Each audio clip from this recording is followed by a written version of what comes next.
રેલવેને લાઇનને અડીને આવેલી ઝૂંપડપટ્ટીઓનું ડિમોલિશનને લઈને સુપ્રીમ કોર્ટ સુધી લડત અપાયા બાદ કોર્ટે રેલવેને જગ્યા આપવાનો આદેશ કર્યો છે, જેને લઈને રેલવે વિભાગ દ્વારા ડિમોલિશનની કામગીરી મંગળવારે સવારથી જ હાથ ધરી દીધી હતી. તો બીજી તરફ ઝૂંપડાવાસીઓ દ્વારા રેલવે તંત્ર સામે રોષ વ્યક્ત કરાયો હતો અને પોતાને વૈકલ્પિક જગ્યા આપવાની પણ માંગ કરવામાં આવી હતી. અંકલેશ્વર સચિન સુધી રેલવે લાઇન પર આવેલી ઝૂંપડપટ્ટીઓનું ડિમોલિશન હાથ ધરાયું હતું. હાઈકોર્ટ અને સુપ્રીમ કોર્ટ સુધી લડત આપ્યા બાદ રેલવે જગ્યાનો કબજો આપવાનો આદેશ કરતા મંગળવારે 4 જાન્યુઆરીથી રેલવે દ્વારા આજે ઝૂંપડાઓને દૂર કરવાની કામગીરી હાથ ધરાઈ છે, જેને લઈને ઝૂંપડાવાસીઓ દ્વારા વિરોધ કરાયો હતો અને રેલવે તંત્ર તથા કેન્દ્ર સરકાર પાસે વૈકલ્પિક જગ્યા આપવાની માંગ કરવામાં આવી હતી. મારું નામ સમાબેન છે. આ મિલનનગર છે.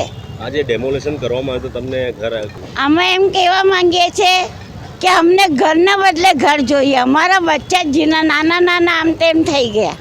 35 વર્ષથી ઉપર કરશો તો ચાલશે. શું કહે છે તમને સેન્ટ્રલ ગવર્મેન્ટ? એ લોકો ખાલી આશ્વાસન આપે છે અમને, પણ અમારું એમ કહેવાનું છે કે લોકોને આજ સુધી ઘરના બદલે ઘર આપ્યા પછી તોડ્યું તો અમને પછી કેમ એમ ઉડાડ્યા? કઈ રાહત આપવામાં આવી છે? कहीं नहीं. डेमोलेशन के अंदर अभी कोई जगह देने के अंदर नहीं आई.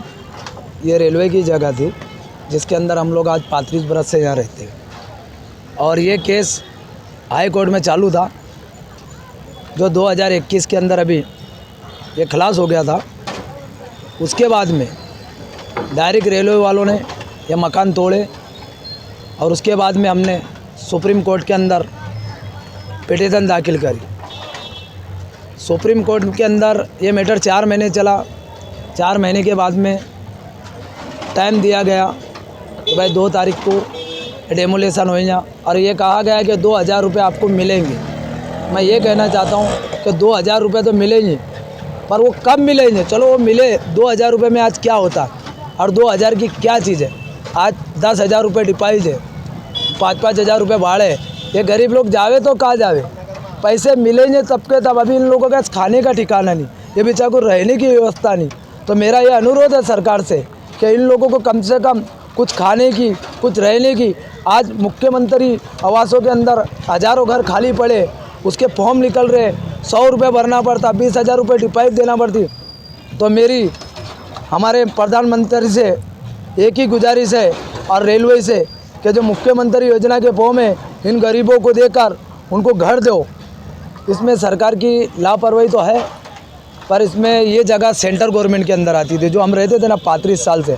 आज सेंटर को ज़रूरत पड़ी है तो सेंटर ने लिए, पर उन्होंने सबसे पहले गरीबों को घर देना था और उसके बाद में तोड़ना था.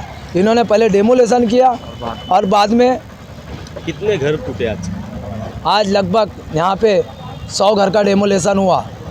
રેલવે લાઇન પર આવેલી ઝૂંપડપટ્ટીનું ડિમોલિશન કરાતા રહીશોએ વિરોધ કર્યો હતો. જો કે તેમ છતાં પણ તંત્ર દ્વારા ડિમોલિશનની કામગીરી પાર પડાય છે.